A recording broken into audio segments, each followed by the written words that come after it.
first met Morris Kight when I was filming a protest in downtown Los Angeles. To be honest, I didn't want to interview him since he was 40 years older than anyone else.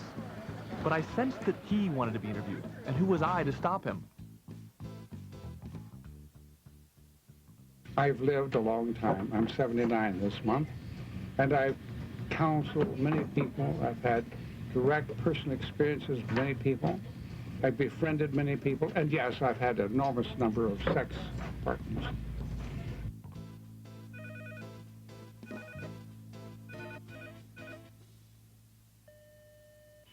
Andrew Colville, you're a nice man. 2 major dates are coming up that would suggest some videography. I have no idea if that's something you want to do.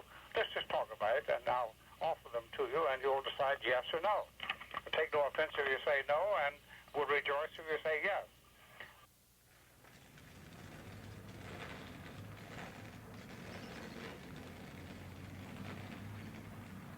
Hi, nice to meet you, Andrew. Andrew Colville is doing a documentary on me. Wait a minute. I am? David Oliveira, a poet, painter, writer, collector, did a 8-page poem, epic poem, called Storyteller, because I'm a storyteller. And he picks up various stages of my life and follows through, and it's unbelievably important. I just love it. I feel like I'm going to make a film about Morris whether I want to or not. So what kind of a film should I make? Luckily, Morris has some ideas. He wants a videograph of the historical record. And he's even suggested a title. The Life and Times of Morris Kight, Liberator. Ladies and gentlemen, Morris Kight.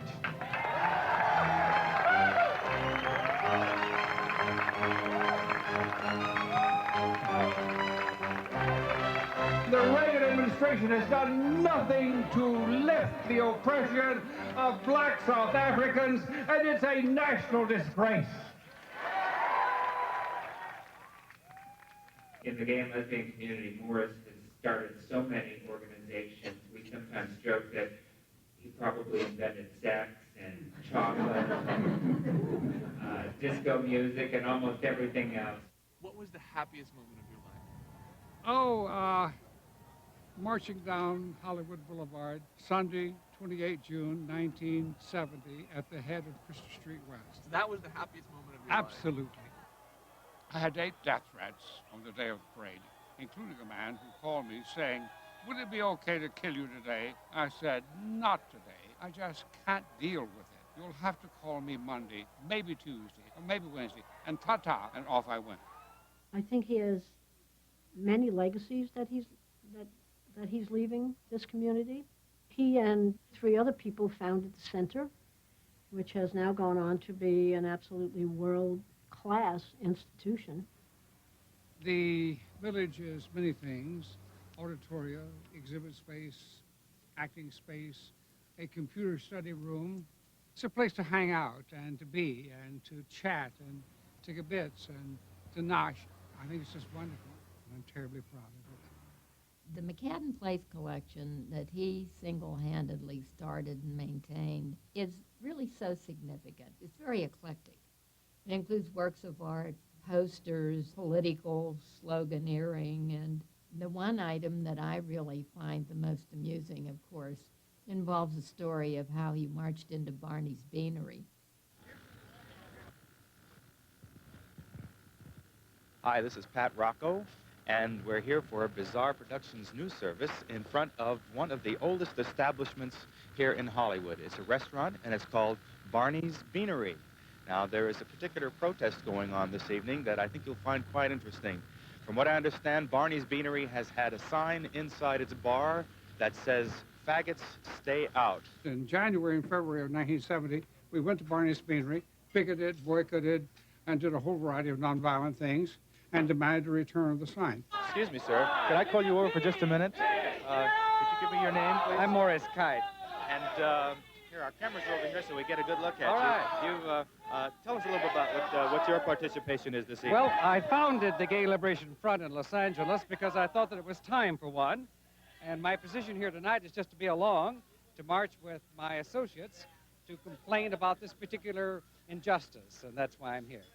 What have you got to say about the sign that people are protesting tonight? The sign that says "Faggots stay out." They're out in the street, I'm in here. Mm-hmm. You know, what the hell? Okay. That's my wife. A very tactful deputy sheriff kept coming and negotiating among and between me and the owner. Mr. Kight and his Gay Liberation Front is protesting that sign and alleged discrimination towards homosexuals. That's it. Have there been any incidents so far None this at evening? all. We don't expect any. You don't We've expect talked to any? both people concerned, and they are going to cooperate with us fully, and we're going to cooperate with them. Very good. How many officers are there here this evening to watch over? Just me. Just you? All by yourself? Now, what we really would like, Mr. Rocco, is to have the sign retained, but changed. How would you change it? X out the stay out and say, faggots welcome. That we would consider a victory. He went to see him and said, won't do that. I said, well, fine, give me a G, give me an A, give me a Y, and so on. And we did that for 4 more days. And then he came back and came out at 11 o'clock at night. Cameras were all over, radio stations were all over, newspapers were all over, big crowd was all over. He came out and said he's agreed. And he brought it out and handed it to me. I never wept so much in my lifetime. I felt that we were erasing centuries of ignorance and oppression.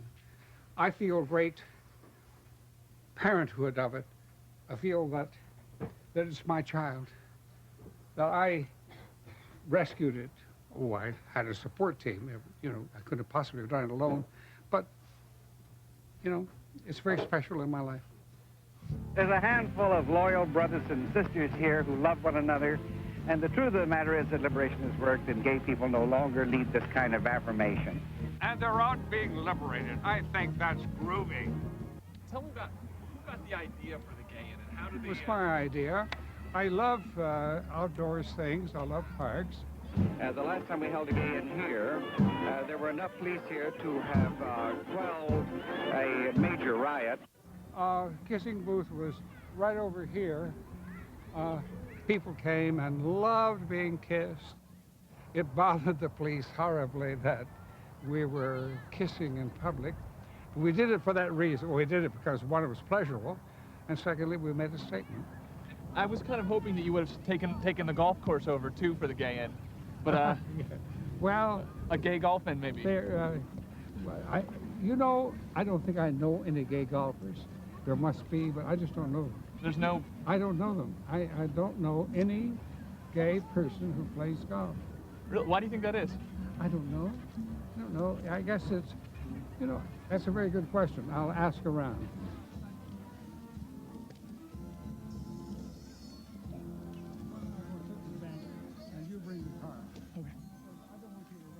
As I've come to know Morris, pushing him down memory lane just isn't enough for me anymore. It makes me feel like I've been born too late. I've watched his world on tape, but I want to see him live, in action. Once again, he'll be the Liberator. Only this time, I will play the role of his co-conspirator. Shall we do it? That's a good idea. Let's do it.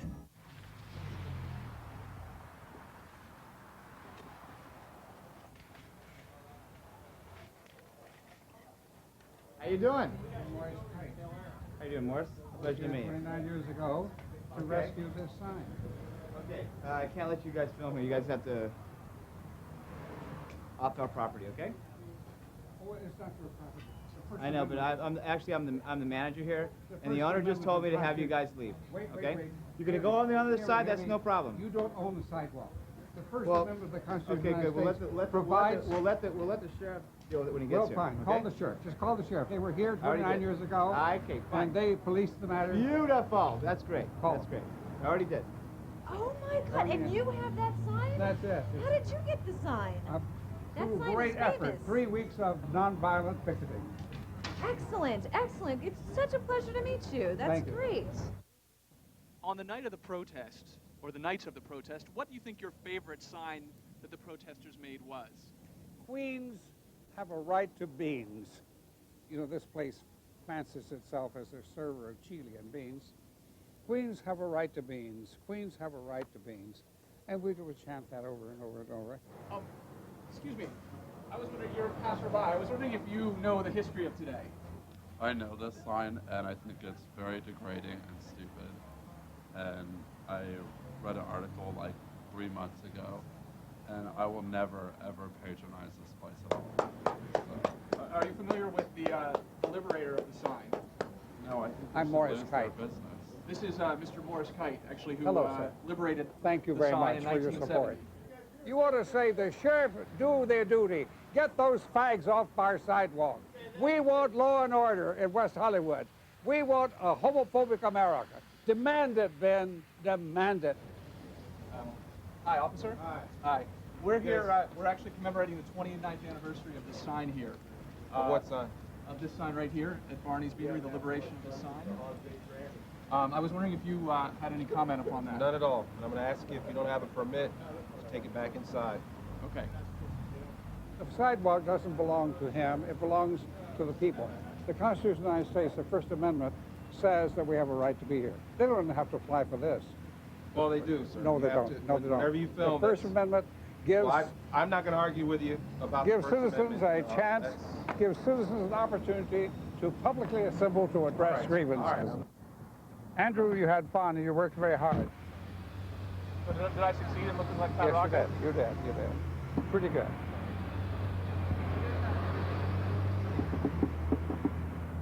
Thank you, officer. Thank you. Goodbye. Morris, to me, is the ultimate loner. I know that sounds kind of weird, because he's always out in public and he's always surrounded by people. But that does not change my opinion that he is the ultimate loner. Bad. Hello. We're home from the war. And we're bringing the faggots out. Okay, now let's bring... Morris to me is like a book that you can't put down. Only halfway through it, you discover someone's glued the rest of the pages together. This is a nice place. Well, it's like a warehouse. I'm writing my memoirs, and I'm running so far behind that they're stacking up badly. The cart? Oh, the cart, right. And you, Thank there we you. go. You're wonderful. All right, so let's hear the, Goodbye. let's have the, We go now, we shall return. We go now, we shall return. Who does Morris see when the Liberator unbuttons his shirt in the mirror? I can't tell from outside here, and he's as cagey as his cats. Bye-bye. Pass up the messages.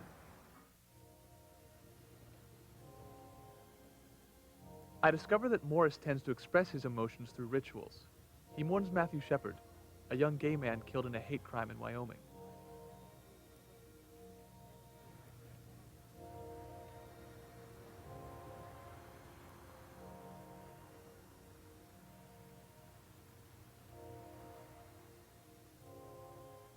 All praises to Mayor Steve Martin for having the dynamism, the courage to suggest an appropriate memorial for Matthew Shepard.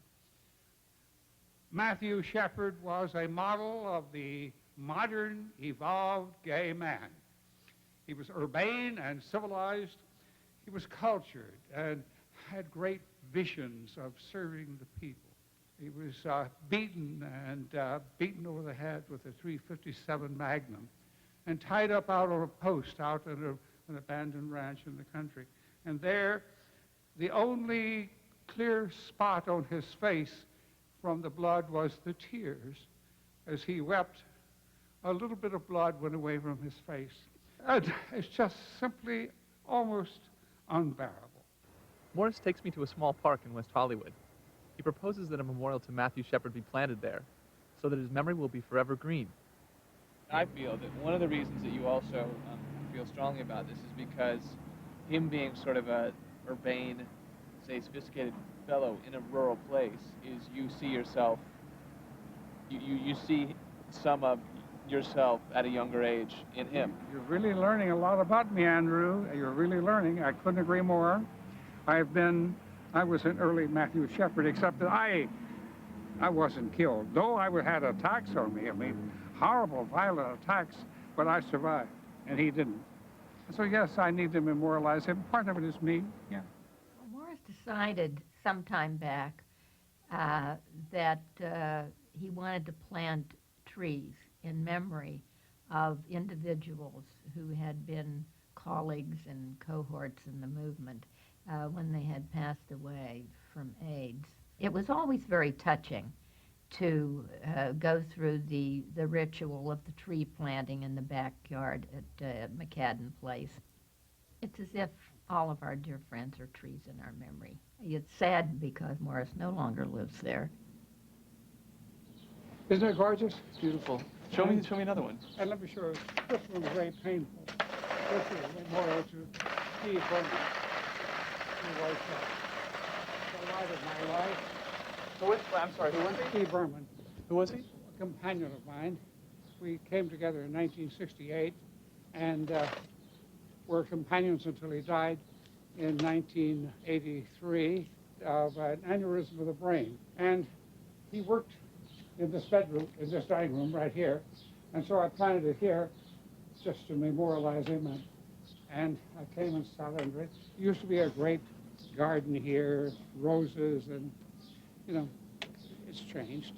And Steve was he was like the love of your life, wasn't he? yes, he was, yeah. He and Roy Superman. And this is a ginkgo tree. Morris, this is like the prettiest of all the trees, I think. Yes, we, why did you choose this one for Steve? because it blooms constantly, and he bloomed constantly. I discussed with a lot of friends about coming here, and they said, you can't go home again. And so I have come here very reluctantly. But I'm glad I did, because this Berman tree is part of the rhythm of my life. Why not go home again? Were there other trees that told other stories? So we set out for Texas, where Morris hadn't returned for 37 years.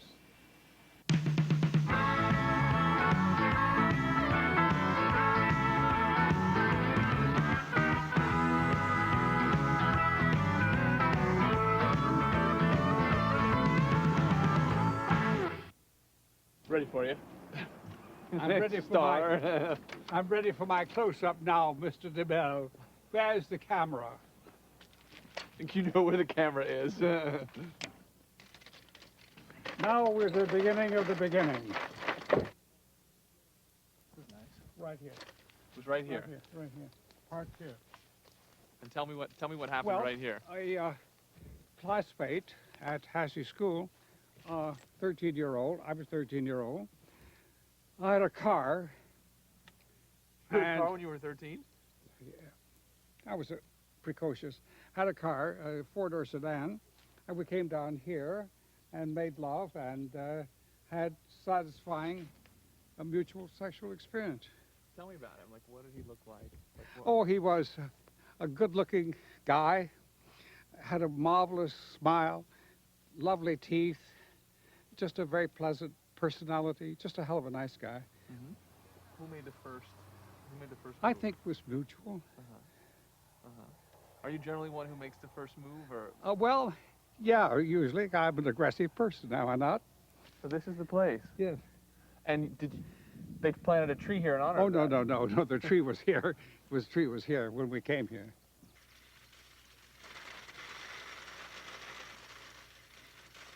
I believe that people should proclaim their lesbianism or gayness or non-gayness in their own time, in their own way. And so I'm violating a long-time principle by saying that Andrew Caldwell is a non-gay man. However, I have to say that because you can't tell the difference. He's out as an intellectual. He's a socially concerned person. He's a civilized person. He pays attention to people. He's respectful of people of color, or respectful of women.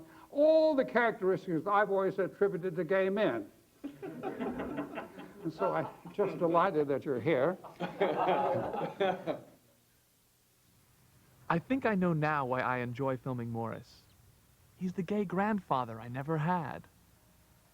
Morris, do you ever fear not being able to be active, though? Oh yeah. I spend more time on that than I should. I spend some time thinking about when I will become incontinent and can't make it to the bathroom. When I'll become senile and can't go to the typewriter. When I become totally deaf and can't go to the phone. Yeah. What does that make you think? Well, it makes me think that life moves on, that death must come at last to one and all, and that the time for me will come. So, What would happen though if you were that way? I mean, what would you think? What would be going on in your mind? Well, I couldn't call Dr. Provorkin. He may be in jail, but I can do it myself. Would you do it yourself? Oh yeah, sure. You would if you couldn't be active anymore. You'd do it yourself. Oh, absolutely. I'd take a fistful of sodium pentothal and say goodbye. Because there's no point in having people wait on you. I'm wait on people. I don't have them wait on me. I'm their servant. They're not mine. Want another one?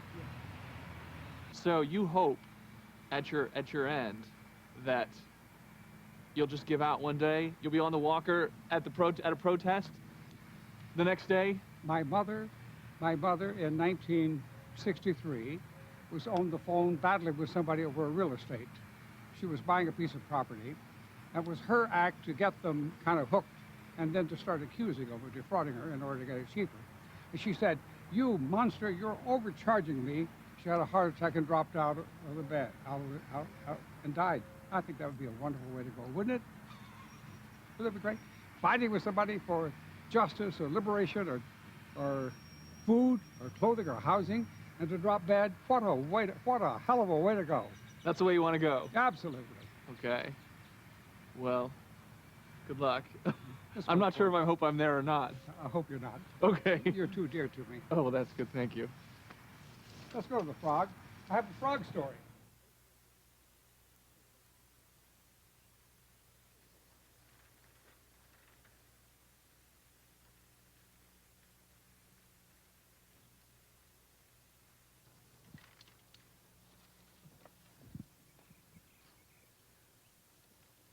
I think, Marshall, I think we'll plant it right behind.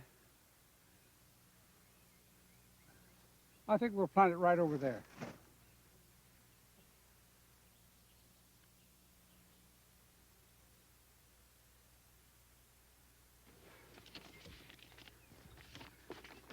This is where we entered, and this is where we are. Right. And this is where you're leaning. Yeah. And then this is my father, died 1927. And find Aunt Louis. Find Aunt Louis. Okay. Yeah, I think she's right over there. And my niece, Sandra Ann, and my niece, Peggy Joyce. Marshall is an arborist, and he agreed to bring magnolia. We're planting this, and that the memory of the kites will be sure evergreen. Okay, we got her. Okay, it is set. And you'll mulch it a little? Yes, sir.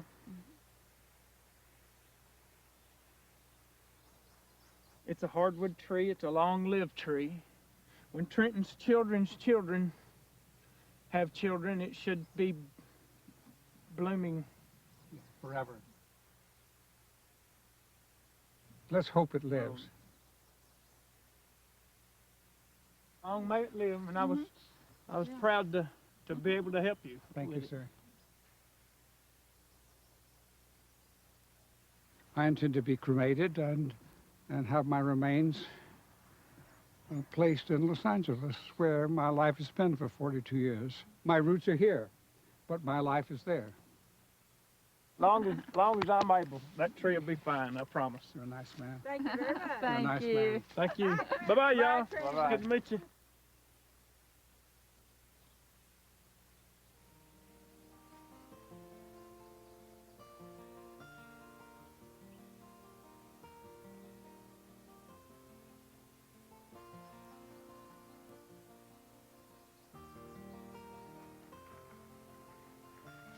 I feel sad. I know you do. I know you do. You're personalizing it, aren't you? And I think that's wonderful. I think it's wonderful. You have, for a moment, abandoned your professional role and have become personal. Oh, no. And coming to this place, you empathize with me, don't you? Oh, yeah, certainly. Certainly. And I'm where much of my life started. Let's go. All right, let's go. Peg?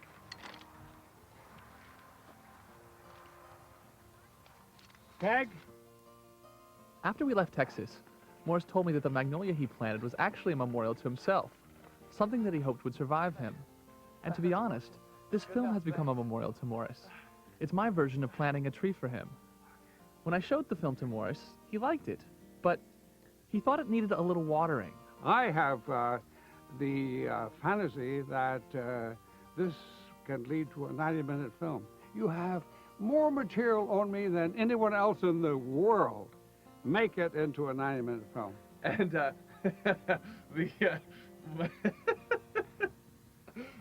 I'm campaigning.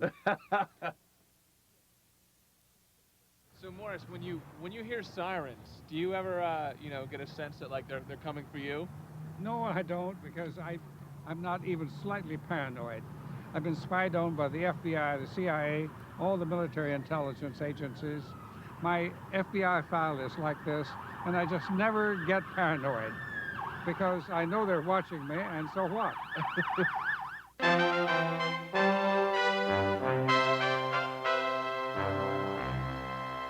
Make that clear. We'll keep coming back and coming back and coming back. We will wind you Excuse down. me, Morris, will you... You're out of order, Morris. Morris.